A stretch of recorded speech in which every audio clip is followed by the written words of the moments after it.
नमो बुद्धाय दोस्तों, आपका स्वागत है हमारे चैनल अवर प्राइड हमारा गौरव पर, जहां हम भारत के इतिहास, संस्कृति और सामाजिक सुधारों की गौरवशाली गाथाओं को आपके सामने लाते हैं। आज का विषय है वधू शुद्धिकरण प्रथा।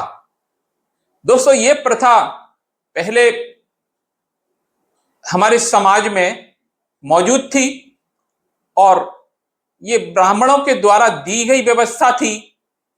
शूद्र अनपढ़ थे और ये धर्म का डर दिखा करके इस व्यवस्था का लाभ ब्राह्मण उठाते थे, पुरोहित उठाते थे गांव के। एक ऐसी क्रूर प्रथा जिसने हमारे समाज को बांटा और शोषण को बढ़ावा दिया। साथ ही हम बात करेंगे बाबा साहब भीमराव अंबेडकर के उस ऐतिहासिक योगदान की, जिसने इस व्यवस्था की जड़ों को हिलाया, समानता का मार्ग प्रशस्त किया। तो आइए इस महत्वपूर्ण कहानी को समझें और अपने गौरव को और गहराई से जानें। चलिए शुरू करते हैं वधू शुद्धिकरण प्रथा और अंबेडकर का योगदान। ये वधू शुद्धिकरण वास्तव में नववधू शुद्धिकरण है, जिसे कभी कभी शूद्र वधू शुद्धिकरण के रूप में भी जाना जाता है। वैसे भी वधू शुद्धिकरण केवल शूद्रों में ही हुआ करता था। भारतीय समाज की एक पुरानी और शोषणकारी, रूढ़वादी तथा क्रूर व्यवस्था थी, जो मुख्य रूप से शूद्र वर्ण की महिलाओं से जुड़ी थी। यह प्रथा हिंदू समाज की जाति व्यवस्था और ब्राह्मणवादी रीतियों से निकली थी। शूद्र जातियों की दुल्हनों को शुद्ध करने के नाम पर ब्राह्मणों के घर भेजा जाता था। मैं इसे विस्तार से समझाता हूं कि ऐतिहासिक संदर्भ के साथ, और फिर डॉक्टर बी.आर. अंबेडकर के योगदान की चर्चा भी करूंगा। वधू शुद्धिकरण की प्रथा क्या थी? यह प्रथा मुख्य रूप से 19वीं शताब्दी से पहले की थी और ब्रिटिश काल में इसे प्रतिबंधित किया गया था। इसका मूल आधार हिंदू समाज की जातिगत पदानुक्रम में था, जहां शूद्र जातियों को अशुद्ध माना जाता था और ब्राह्मणों को शुद्धिकरण का माध्यम माना जाता था। प्रथा के मुख्य पहलू क्या थे? प्रथा का स्वरूप क्या था? शूद्र जाति के विवाह में दुल्हन यानी वधू को शादी के बाद सीधे दूल्हे के घर नहीं जाने दिया जाता था। इसके बजाय उसे शुद्धिकरण के लिए कम से कम 3 से 7 रातों तक पुरोहित के घर में बितानी पड़ती थी। इस दौरान दुल्हन को ब्राह्मण के घर में सेवा करनी पड़ती थी, जो अक्सर शारीरिक या यौन शोषण ही होता था। यह प्रथा दुल्हन की अशुद्धता को दूर करने के नाम पर की जाती थी। इस प्रथा का स्वरूप कैसा था? शूद्रों को जन्मजात अशुद्ध माना जाता था। दुल्हन की उम्र आमतौर पर 12 या 13 वर्ष हुआ करती थी, जबकि ब्राह्मण की उम्र 30 वर्ष से 80 वर्ष तक कुछ भी हो सकती थी। इसका इतिहास क्या है? यह प्रथा ब्राह्मण धर्म की रीतियों और मनुस्मृति जैसे ग्रंथों से प्रेरित थी।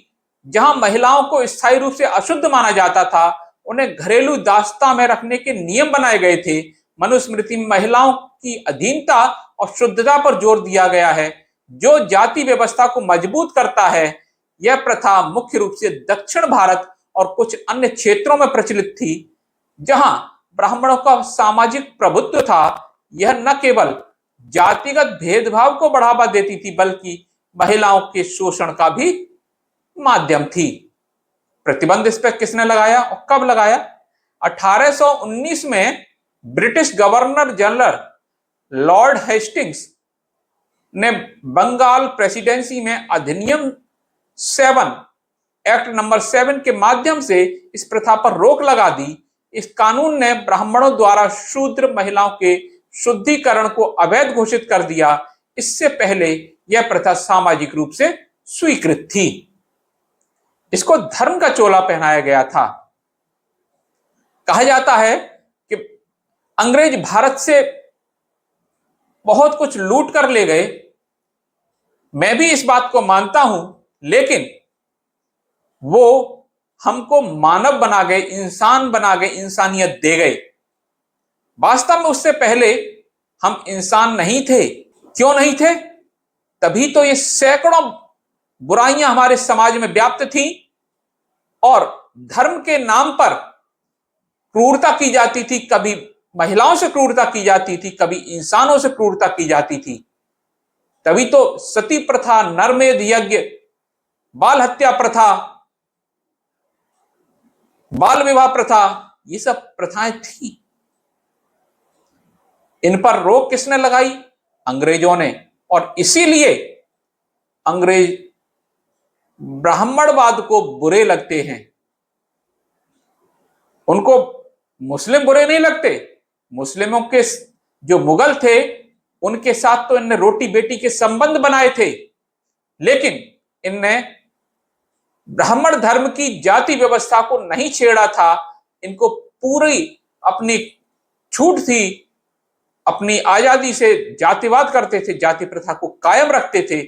इसलिए मुगलों ने इनको नहीं छेड़ा और ना ही इनने अपने किसी भी ग्रंथ में मुगलों की मुखालफत नहीं की, मुगलों के विरोध में नहीं लिखा,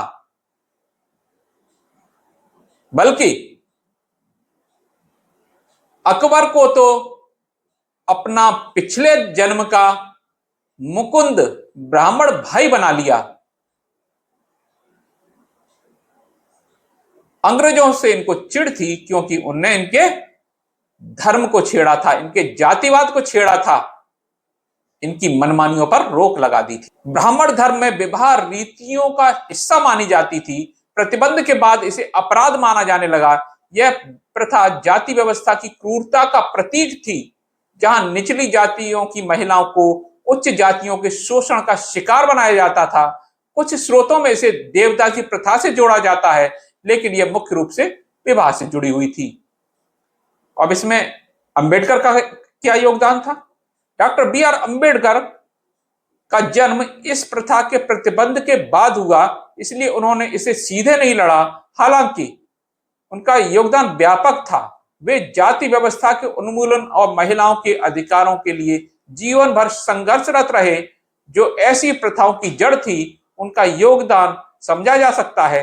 जाति व्यवस्था पर आलोचना और शूद्रों की उत्पत्ति का विश्लेषण अंबेडकर ने अपनी पुस्तक शूद्र कौन थे, हु वर शूद्राज 1946 में लिखी। इसमें शूद्रों की उत्पत्ति पर विस्तार से लिखा।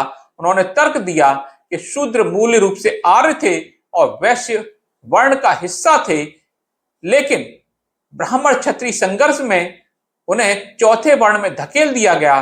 वे अशुद्धता और शोषण की प्रथाओं को ब्राह्मणवादी व्यवस्था का परिणाम मानते थे।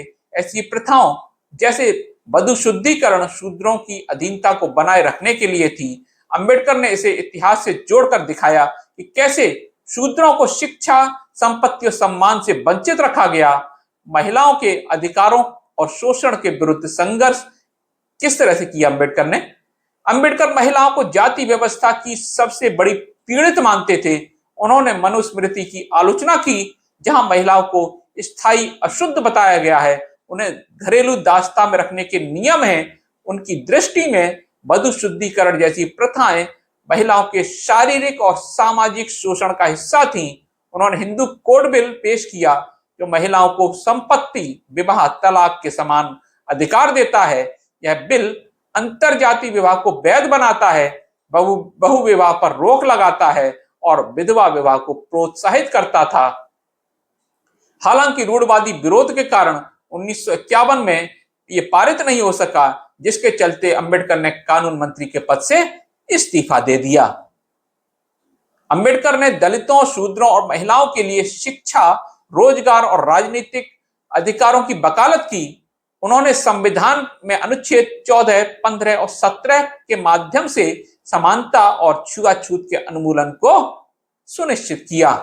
उन्होंने महाड़ सत्याग्रह जैसे आंदोलनों में पानी की टंकी की शुद्धिकरण जैसी प्रथाओं का विरोध किया, जो अशुद्धता के धारणा पर आधारित थी। अंबेडकर का योगदान, उन्होंने ऐसी प्रथाओं की जड़ जाति व्यवस्था को चुनौती दी और महिलाओं को संवैधानिक अधिकार देकर उन्हें सशक्त बनाया। इसकी वजह से आज भारत में महिलाओं और निचली जातियों के अधिकार मजबूत हैं। हालांकि चुनौतियां बाकी हैं। दोस्तों, अंबेडकर ये थे जिनकी वजह से आज महिलाएं किसी किसी क्षेत्र में तो पुरुषों से भी आगे हैं। यूपीएससी ही देख लीजिए, यूपीएससी में महिलाएं प्रथम स्थान पर आती हैं, तो वो किसकी वजह से? बाबा साहब भीमराव अंबेडकर की वजह से। दोस्तों, यह थी वधु शुद्धिकरण प्रथा और बाबा साहब भीमराव अंबेडकर की क्रांतिकारी योगदान की कहानी। आज बहुजन समाज पढ़ लिखा है, इसलिए आज का बहुजन समाज शिक्षित हो रहा है, अपने पैरों पर खड़ा हो रहा है, अपने इतिहास को जान रहा है और उसको साथ मिल रहा है भारतीय संविधान का। इसलिए ऐसी क्रूर चुनौतियां, क्रूर रूढ़वाद, क्रूर जातिवाद और क्रूर प्रथाएं अपनी जगह समाज में नहीं बना पा रही हैं, लेकिन फिर भी किसी न किसी रूप में आज हमारे समाज में व्याप्त हैं और समाज ने इसको स्वीकार कर रखा है। कुछ स्थानों पर जब स्त्री या बच्ची रजस्वला हो जाती है तो उसको अलग कमरे में उसे रख दिया जाता है, वो किचन में नहीं घुस सकती, वो मंदिर में नहीं घुस सकती। ये आज भी मौजूद है। तो दोस्तों, हमें सोचने की जरूरत है, हम किस दिशा की ओर जा रहे हैं और हमें क्या रखना है और क्या त्यागना है। अगर आपको ये वीडियो पसंद आया हो तो लाइक, शेयर और सब्सक्राइब करना ना भूलें। कमेंट में बताएं कि आप इस विषय में क्या सोचते हैं और अगले वीडियो में हम किस गौरवशाली कहानी को लेकर के आए। आवर प्राइड हमारा गौरव के साथ बने रहें और मिलते हैं अगले वीडियो में। तब तक के लिए नमो बुद्धाय।